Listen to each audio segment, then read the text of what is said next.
Afternoon, everybody. I'm John Walczak. I'm the director of your zoo, and right now you're looking at Maru, one of our 3 snow leopard cats. He's about 2.5, 3 years old, and he's going to be going through one of our many operant conditioning sessions.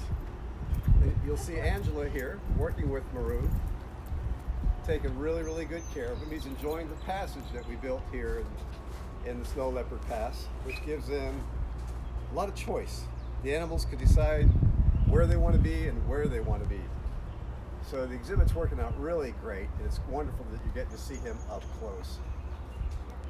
Many of you, I'm sure, have visited the zoo and have already seen the new exhibit and these cats, but phenomenal animals. Coming from high altitude in the Himalayas, their bodies are designed for the rugged terrain and jumping long distances. Those cats, the snow leopards, have the longest tails of any of the cats. You can see Angela's wearing a mask right now. That's for learn more and more about COVID-19. Backyard or on your patio deck or off your balcony. They surely are wonderful. Wow, nice moving. Good boy.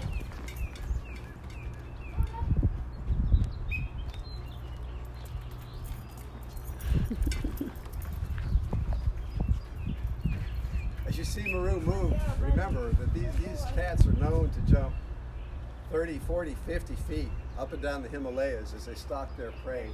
Their main food item would be the hoofed mammals from that part of the world. One of the reasons why the snow leopards are so threatened is that there's more and more people on the planet, even in the Himalayas. Even in Nepal and Tibet, above 10,000 feet, there's folks that live there, and there's more of them, just as there are more people throughout the planet, about 7.6 billion of us. And these snow leopards will occasionally take one of the farmers' goats or sheep, which of course is their livelihood, and as a result of that, the snow leopards sometimes suffer by being killed because they're being accused of eating the farmer's goat or sheep, which is very likely could have happened. One of the things that we're doing is we're working with an NGO, a conservation group in the Himalayas, and one way they're helping save these cats is through goat insurance, if you could believe it. Yep, I said goat insurance. And the way that works is that through our donations, and you're part of that. If you're a member or you come to the zoo, you're part of helping support this effort. So if a farmer in Nepal loses a goat or a sheep from a snow leopard, instead of them going out and killing the snow leopard, what we'll do is our donations help provide insurance to that farmer. Now we're talking about people that are probably living on $400 or $500 a year, subsistence living.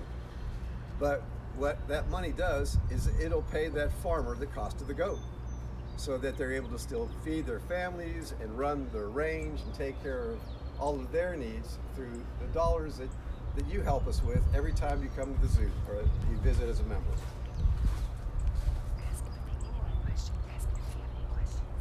Does anybody have any questions out there? I'd love to try and tell you anything that you'd love to know about snow leopards. So if you have any questions about the zoo, what's going on, what's happening with our snow leopards, just send them on in. We'd love to answer them.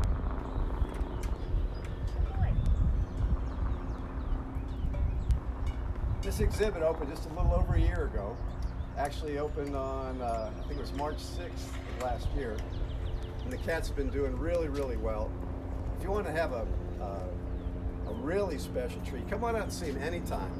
But on a cooler day, they love this exhibit. And you may not know this, but inside their main exhibit area, they have 2 air-conditioned rocks where they could lay down and appreciate a nice cool rock that might be 65, 70 degrees.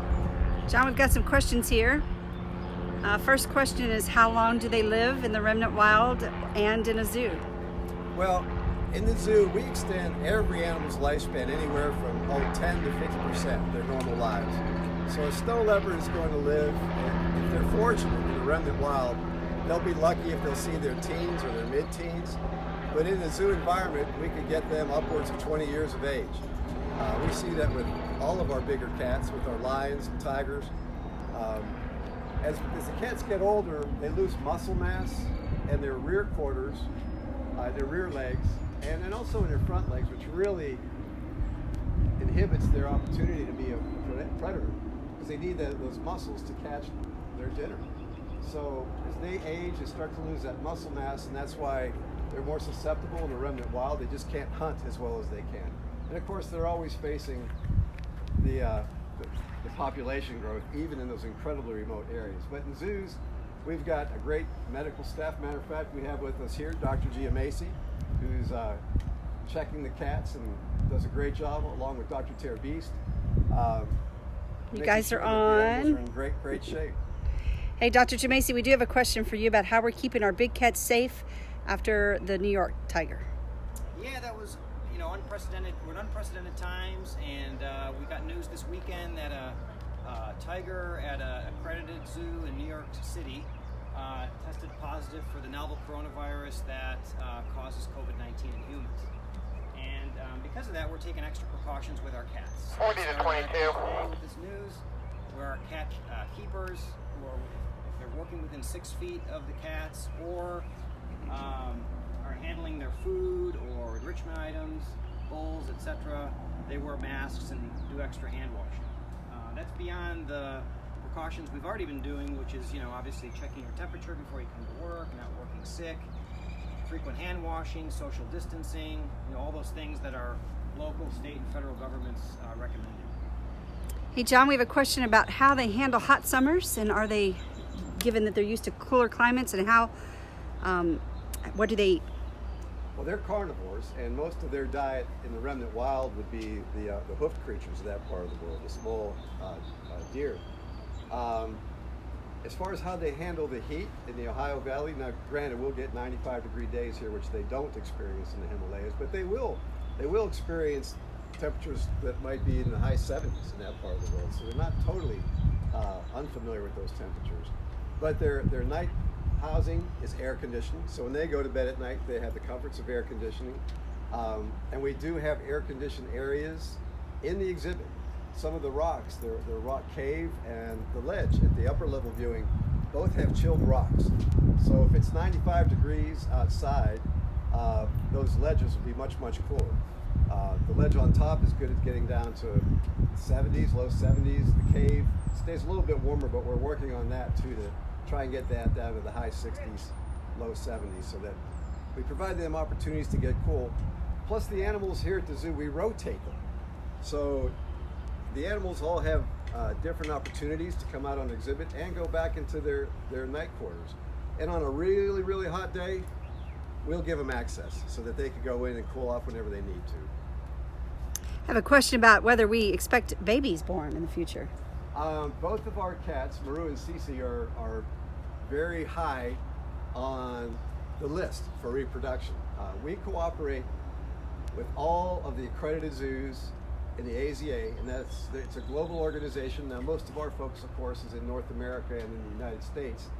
But what we utilize to tell the relatedness of the animals, and we try and make the most unrelated animals for the healthiest gene pool, we use something called mean kinship, which means that it would be like looking at your third, fourth, fifth cousins. The further away you are, that's when we might be able to breed. But in this case, these are totally unrelated animals.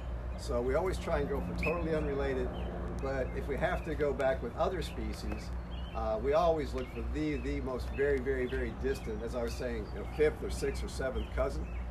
So they're very much unrelated, because inbreeding can produce some deleterious genetic conditions. So we always try and outbreed the animals. And we're lucky that both Maru and Cece are very high on the list of unrelatedness. So they're cats that we hope to have babies with, or I should say cubs with, in the not too distant future. They're both a little young, so and they're well acclimated to the exhibit now. So we got to give a little time, but it will happen. We have a question about whether we plan to bring cheetahs or the woolly monkeys back. Oh gosh, I'd love to have both of those species here. We have the only 2 legal woolly monkeys remaining in the United States, and they're doing well. They're geriatrics. They're off exhibit. Cheetahs, again, love to have them here. But all the new exhibits cost money, and construction is very expensive. So with cheetahs, we'd like to bring them back as we redo our African savanna in the future.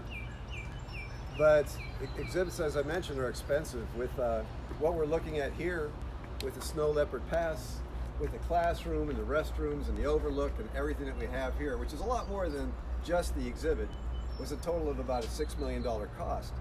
Now the exhibit alone was probably $3 or $4 million of that.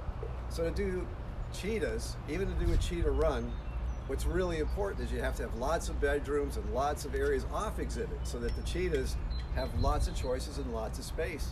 So to bring those animals back would require millions of dollars, and we'd love to have them back, and we have priorities. Our master plan's online. If you ever want to look at our master plan to see what projects we're thinking about for the future, it's right there on our website. Go to our website and you can look it up.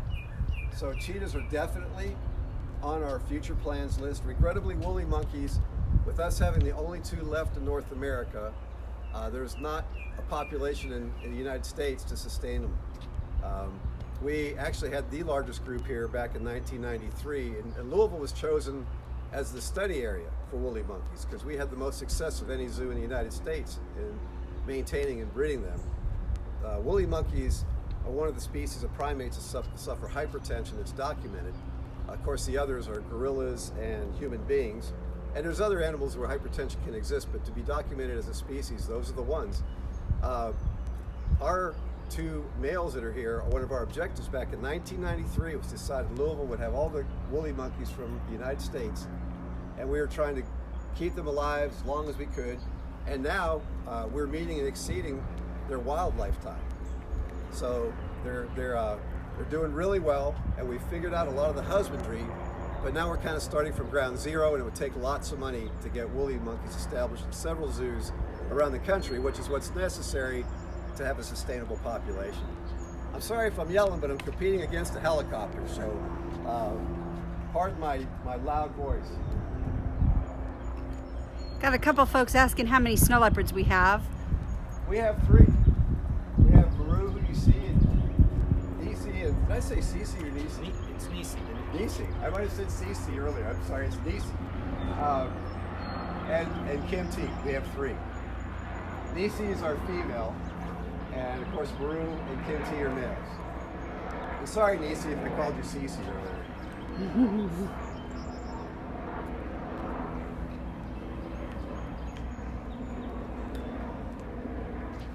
For those just joining, you want to tell us where we are? Yeah, we're at Snow Leopard Pass at your Louisville Zoo. We're looking at Maru, our young male, who we hope to be our future father of some cubs here at the zoo. And in the distance, as we pan around the exhibit from time to time, you'll see that we still have Wild Lice, the Lantern Festival here at the zoo. For those of you that saw it, I hope you loved it. We had lots of really good comments about it.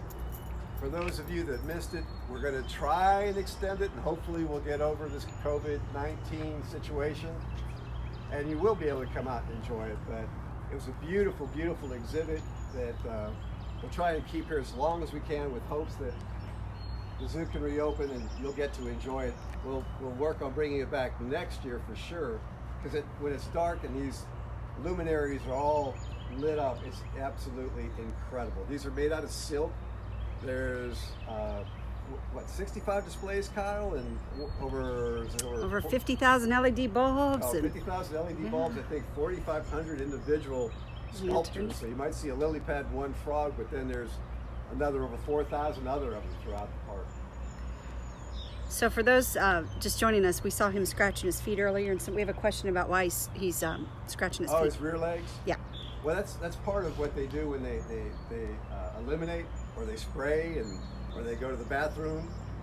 So they'll scratch their legs. That's part of it. One of the neat things about snow leopards too is that when they're in the Himalayas, and you'll see them do this here on exhibit, when they have to urinate, they can urinate upside down. And the reason why they do that is to scent mark on the rock ledges of the Himalayas, so that other cats know whose neighborhood they're going into. So, does that sound right, Angela? Is that what they were doing? Yes, exactly. All right. I always check with the experts. Yeah, they almost do a handstand. If you didn't hear Angela, she said they almost do a handstand. Brindley would like to know how many babies they have. Is it about 3? Generally 2 to 3 on average. That's pretty much throughout most of the cats. About 2 to 3 is what you'll have with all the bigger cats. The snow leopards are one of the smaller of the big cats. They're not the big cats like tigers or lions. They'll weigh in the zone of 100 plus pounds. But yeah, they'll have 2 or 3 cubs. Someone's asking about Fitz. Oh, Fitz. Well, gotta tune in on Friday. We'll be doing Fitz Friday. And Fitz is doing really, really well. Gosh, last week he weighed 620 pounds. He's probably up to 630 by today. And him and Mom are doing well. Staff's doing a great job taking care of them. I mentioned to you last Friday that from time to time, Nikki gets a little bloat. And that's why we saw her walking around the yard. She had a little bit of that bloat over the weekend. We always are on top of that. Our staff, when they do, they watch her diet. They make sure she gets plenty of exercise. Because we all know how painful a little gas can be. Now imagine if you weighed 8,400 pounds and you had a little gas. So we want to make sure that she gets to unburden herself of that and do well. So Fitch is doing great, and Mickey's feeling better from her little gas episode that she had this weekend. Does that sound good, Dr. Zoli? That's great. Yeah, that's very accurate. We have a question about when the sloth exhibit might open. Well, it's moving right along. The sloth exhibit is just got a few little bits of work left to be done in terms of the construction, and then the next step will be our team will prop the exhibit, making it a home for the sloth, and that's when we'll put in the different trees and vines and climbing apparatus for the sloth. And then we'll give them several weeks to get used to the exhibit. So when we reopen, they should be ready to go. So it'll be shortly after we reopen that the sloths will be on exhibit. So we were looking at May sometime when all these things would come together, and we'll just have to see if we're over this COVID-19. And got to tell you, we miss you all. We miss having you out at the zoo. We've had such beautiful weather this spring break, and the park is always beautiful, but it's I think the animals miss you too. As I walk through the zoo with our bigger cats and polar bears and our great apes, they come right down to the glass to visit, and I think they miss all the guests coming to the park because you're part of their enrichment. You're part of their activity throughout the day. Now I can't say that for Maru right now. Maru's up there enjoying the view. He's got a nice shady spot up there, and he gets to see what's going all around. And the vantage point is about 18 feet above us, so he's just enjoying the view by watching that helicopter fly around. Someone's asking if the penguins are back in the islands yet. They are, yes, the penguins are back in both species. The little penguins in the outdoor exhibit and the indoor exhibit. We've had penguins in there since this winter time, and we're going to be getting more of the African penguins that are on exhibit. Our flock right now is seven birds, and we have plans to get more. The Blackfoot penguin, or the African penguin, that species has several names. They are a safe species. That stands for Saving Animals from Extinction. And as you know, we're accredited by the Association of Zoos and Aquariums, and that organization does more for wildlife conservation and habitat preservation than any collective in the world. Every year, over $200 million from all of the organizations goes out to help save species and habitat. And that black-footed penguin, the African penguin, is one of those species. So we have them here to tell their story of why are they now threatened, and to help everybody enjoy them, and to also get their message out. Well, it looks like Maru's still looking at that helicopter. How long will it take them? Yeah, that's fine. Okay, yeah. Okay. All right, well, this is kind of like a zoo commercial. Or I should say, not that we're having a commercial about us, but we're having a pause while we switch cats. You've got to see Maru, and Angela and Emily are going to, I don't know who they'll bring out, if it's Nisi or Kim T. Kim T is a great story. I don't know if you all know about Kim T, But he's been at the zoo now, gosh, probably for 8 years or so. And he came to us, he's got a congenital challenge, which is called coloboma, which really limits his vision.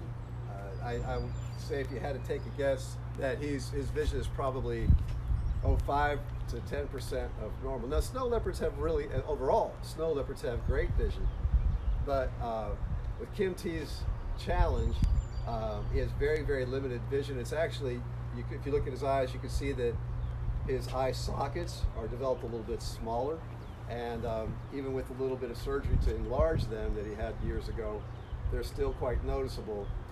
And Kim T has just adapted so well here at our zoo, and it's a credit to the staff.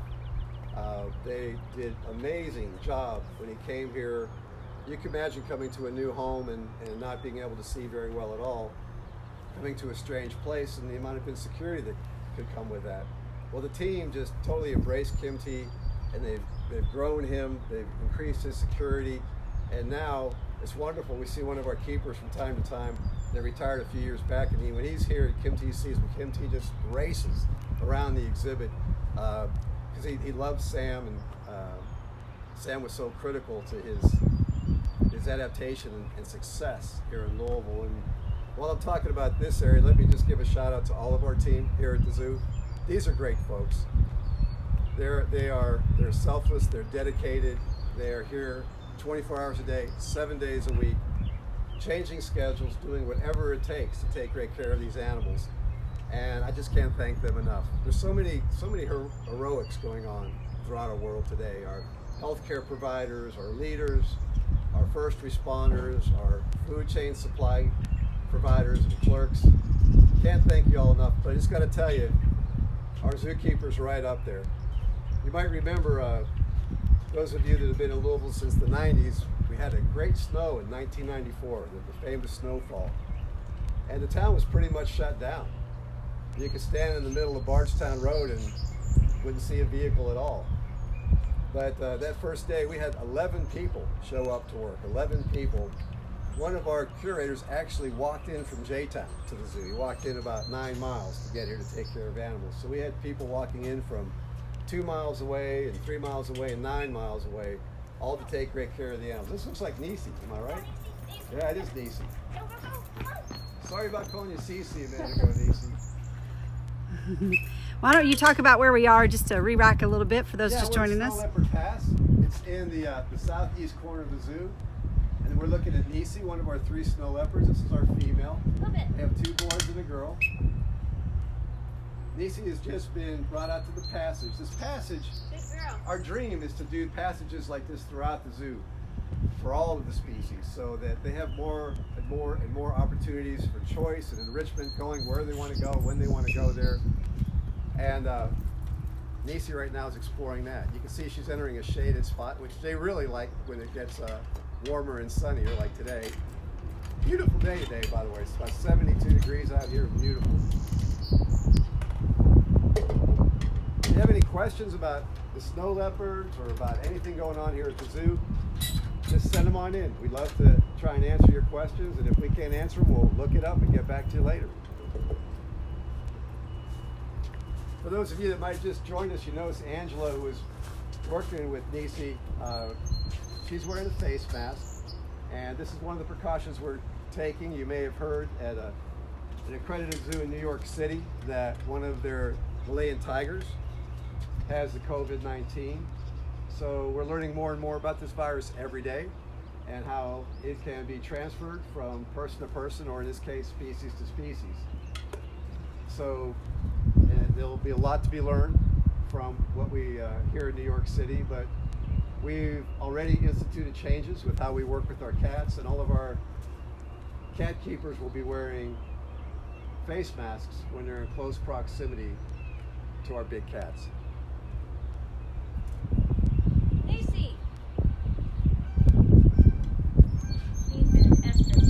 Oh. Ah. So what Nisi left behind?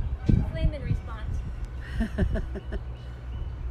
I don't know if you heard Angela, that's her flaming response. I can never say that right, but right now she is going through a heat cycle, and that's one of the things they do, and that's when they're picking up the sense of a male or a female. You'll see them kind of snarl their nose like that. And that happens with a lot of different species throughout the mammal kingdom, especially. Even amongst the hoof stock. You'll see them get real close with their nose to the rear side of an animal of the other gender. And their sense of smell is hundreds and hundreds of times greater than ours. So when they do that flaming response and that sniffing, they're getting a full multicolored picture of what's going on with the animal that they're next to, or maybe miles and miles away. Hey, Dr. Zoli, we have another question about the tiger in the Bronx Zoo. Yeah. So that news broke this weekend that a tiger at the Bronx Zoo was infected with the novel coronavirus that causes COVID-19 in humans. And so that was big news around the country and around the world. That's the first case of an animal infection in the United States. So because of that, we're taking precautions beyond what we've already been doing. And so our cat keepers are now asked to wear a mask when they're within 6 feet of a cat at the zoo, or handling, preparing cat food or enrichment or bowls, etc. They're wearing masks. Beyond, face wash or hand washing, and being sure you're not ill when you come to work.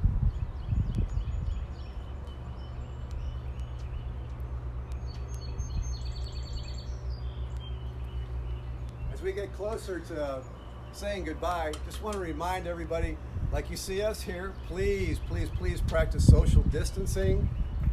If you can stay at home as much as you can, except for absolutely essential reasons to go out. And even if you get together with family members, just remember, every time somebody steps out of the house, there's many chances for them to become in contact with the virus. So think about that. Limit your activity and practice all the things that we're doing here at the zoo, and I'm sure you are as well. We really want to thank you for all the support that you're giving us. I want to give a shout out to T-Mobile and to Ford for sponsoring our summer seasons. They've been great partners with us. Thank you, T-Mobile. Thank you, Ford. And thanks to all of you, our supporters, our members. We love you. Can't wait to see you soon. And take care of yourselves. Have a great day.